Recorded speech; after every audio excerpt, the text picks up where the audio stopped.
आज जैसे ही मणि पहन करके भगवान के सभा में जाते हैं सत्राजित, भगवान मणि को देखते हैं, कहते हैं सत्राजित ये मणि आप हमें दे दीजिए, क्योंकि इस मणि का प्रभाव ऐसा है कि जहां पर भी ये मणि रहती है वहां पर अकाल मृत्यु नहीं होती है किसी की।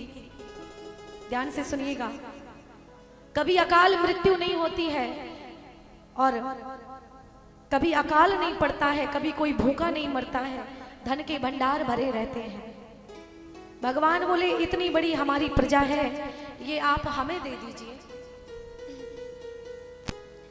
जैसे इतना कहा सत्राजित बोला अच्छा, त्रिकाल संध्या हमने की, सूर्य की पूजा हमने की और हम तुम्हें मणि दे दें, ऐसा कदापि नहीं हो सकता है। आसीत सत्राजितः सूर्यो भक्तस्य परमः सखा प्रतिस्तस्मै मणिं प्रदात् सूर्यस्तुष्टः समन्तकम्। जब मणि को नहीं दिए, भगवान ने कहे कि कोई जबरदस्ती नहीं है, ले जाओ मणि मत दो।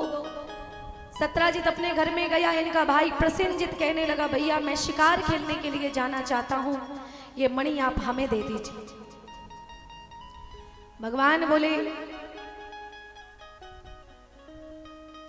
सत्राजित कहने लगा कि हमने ये मणि भगवान को नहीं दी, लेकिन तुम मेरे भाई हो, ठीक है मणि ले जाओ, क्योंकि जहां ये मणि रहती है वहां पर अंधेरा नहीं होता है।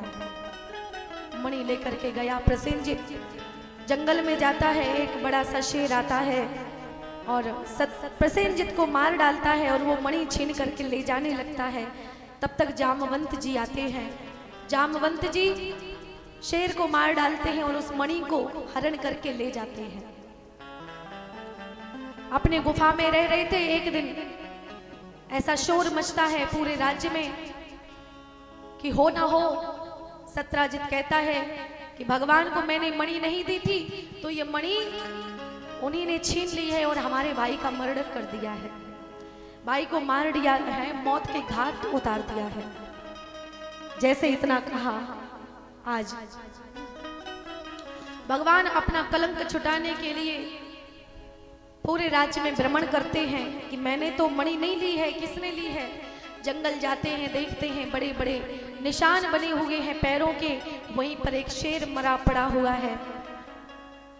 उन पंजों के पीछे पीछे गए तो आज एक गुफा में वो पंजे जाते हैं, पीछे पीछे जाते हैं तो देखते हैं कि एक छोटी सी कन्या जामवंती उस मणि से खेल रही हैं, उछाल रही हैं उस मणि को। जैसे ये देखा, आज भगवान कहने लगे ये देवी आप ये मणि हमें दे दीजिए। वो कन्या भाग करके जाती अपने पिता जामवंत जी के पास और कहती है पिताजी पता नहीं कौन आ गया है। जामवंत जी आते हैं और चिल्लाने लगते हैं कि बिना बताए तू हमारे राज्य में कैसे आया, हमारी गुफा में कैसे आया। भगवान कहने लगे भैया हम किसी लिए नहीं आए हैं, हम तो ये मणि लेने के लिए आए हैं।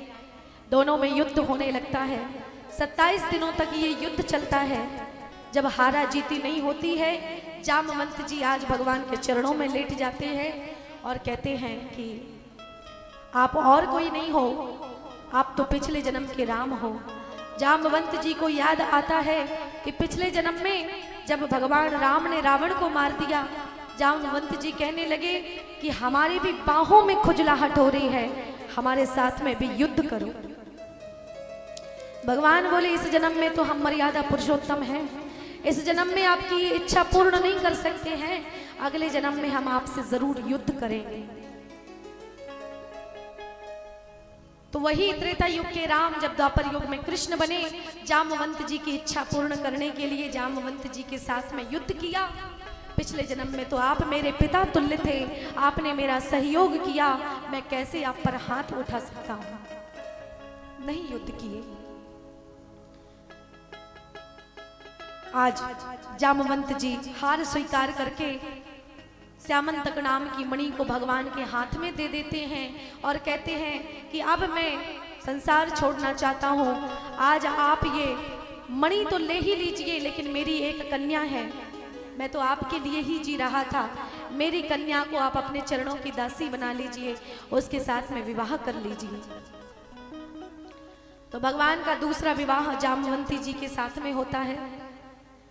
इसके बाद में भगवान मणि लेकर के सत्राजित के पास में जाते हैं और कहते हैं, भैया तुम हम पर इल्जाम लगा रहे थे कि हमने तुम्हारी मणि छीन ली है, ये लो अपनी मणि।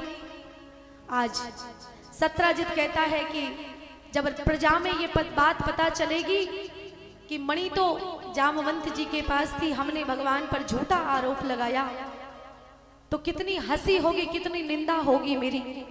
इसलिए आज सत्राजित उस मणि को भी भगवान के हाथ में दे देते हैं दहेज के रूप में, और आज अपनी बेटी सत्यभामा को भी सौंप देते हैं भगवान के चरणों में, आप मेरी बेटी के साथ में विवाह कर लीजिए। भगवान का तीसरा विवाह सत्यभामा के साथ में होता है।